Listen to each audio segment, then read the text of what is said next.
ఎందుకో veg curries వేసుకొని మంచిగా ఆంధ్ర భోజనం అయితే కడుపు నిండా తృప్తిగా తినాలి అనిపించింది. అలా అనిపించగానే నాకు ఫస్ట్ గుర్తొచ్చిన రెస్టారెంట్స్ ఈ విందు భోజనం.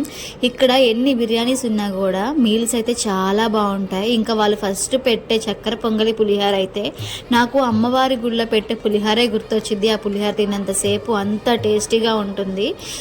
విజయవాడలో ఉండే సుబ్బయ్య హరి హోటల్ కన్నా కూడా ఇందులో క్వాలిటీ టేస్ట్ బెస్ట్గా ఉంటుందని నేను అనుకుంటున్నాను. ఈ విషయాన్ని ఎంతమంది అగ్రీ చేస్తారో కామెంట్ చేయండి. ఫస్ట్ అయితే మనకి కొబ్బరి అన్నం, చక్కెర పొంగలి, పులిహోర పెడతారు. ఆ మూడు తిన్న తర్వాత మనం వైట్ రైస్ వేసుకొని అందులో కర్రీస్ వేసేసుకోకుండా ఇక్కడ కొన్ని పొడులు ఉంటాయి. ఆ పొడులు వేసుకొని అందులో నెయ్యి వేసుకొని తింటే చాలా బాగుంటుంది. ఒకటైతే కంది పొడి, ఇంకోటి ఏ పొడో నాకు తెలీదు, అడగడం మర్చిపోయాను. దాని తర్వాత ఇక్కడ ఉలవచారు ఉంటుంది. అయితే ఉలవచారు అయితే అసలు నెక్స్ట్ లెవెల్ టేస్ట్లో ఉంటుంది. ఆ ఉలవచారులో అక్కడ ఒక క్రీమ్ ఉంటుంది. ఆ క్రీమ్ పేరు కూడా నాకు తెలియదు. ఆ రెండు మిక్స్ చేసుకొని తింటే చాలా బాగుంటుంది.